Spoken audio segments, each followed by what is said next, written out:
Olá, me chamo Hugo Melo, sou aluno do técnico em edificações. Estou aqui para falar sobre o processo construtivo das estruturas em concreto armado. Este tradicional, e me perdoe o trocadilho, sólido processo construtivo. Mas o que é uma estrutura de concreto armado? Segundo a NBR 6118, aqueles cujo comportamento estrutural depende da aderência entre o concreto e a armadura, e nos quais não se aplicam alongamentos iniciais das armaduras antes da materialização dessa aderência. Então aqui a gente tem o concreto, ou seja, a pasta, uma armadura de ferro, né? E essa armadura ela tem que ser passiva, ela não pode sofrer um alongamento inicial. Se ela sofresse esse alongamento inicial, a gente deixaria de falar de concreto armado para falar de concreto protendido, que não é objeto aqui dessa apresentação.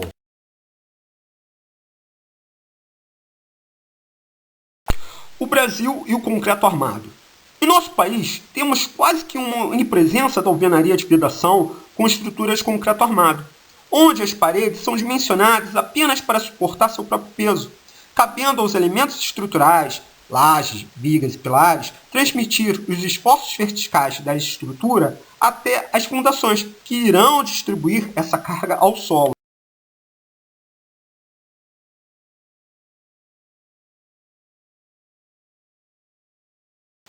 Nessa ilustração, vemos um modelo de distribuição de cargas verticais dentro de uma estrutura em concreto armado, onde Q é a carga vertical que incide sobre a laje, que transfere esse peso, essa carga, para a viga, que por sua vez transfere para os pilares, que transfere para a fundação, né? E da fundação, essa carga ela é distribuída, ou melhor, ela é passada para o solo, que é quem realmente segura o peso dessa edificação.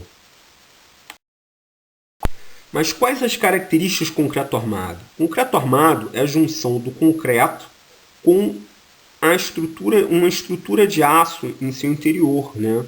Uma armadura, por isso nós dizemos armado. Essas ferragens são utilizadas devido à baixa resistência aos esforços de tração que o concreto tem, que por sua vez tem uma alta resistência à compressão. Então temos uma união de propriedades que resulta em um produto composto, que resiste à maioria das solicitações, à maioria dos esforços, né? Tração, compressão, cisalhamento, etc, etc. Concreto armado, vantagens. Apresenta boa resistência à maioria das solicitações. Tem boa trababilidade, podendo ser moldado de diversas maneiras e formatos, podendo inclusive ser pré-moldado. As técnicas de execução são relativamente conhecidas e de baixo custo, inclusive o de sua própria manutenção. Tem boa resistência ao fogo e ao tempo, sendo mais durável do que qualquer outro sistema de construção. E quais as desvantagens do concreto armado? Bom, por ser muitas vezes produzido em loco, a resistência final do concreto pode ser afetada devido a erros durante os processos de mistura e cura. São necessários sistemas de forma para molde das peças, geralmente de madeira ou de metal, o que encarece o projeto. Uma estrutura de concreto armado gera muitos resíduos e lixos de construção. O tempo de execução é maior do que em outros sistemas de construção, devido ao tempo de cura.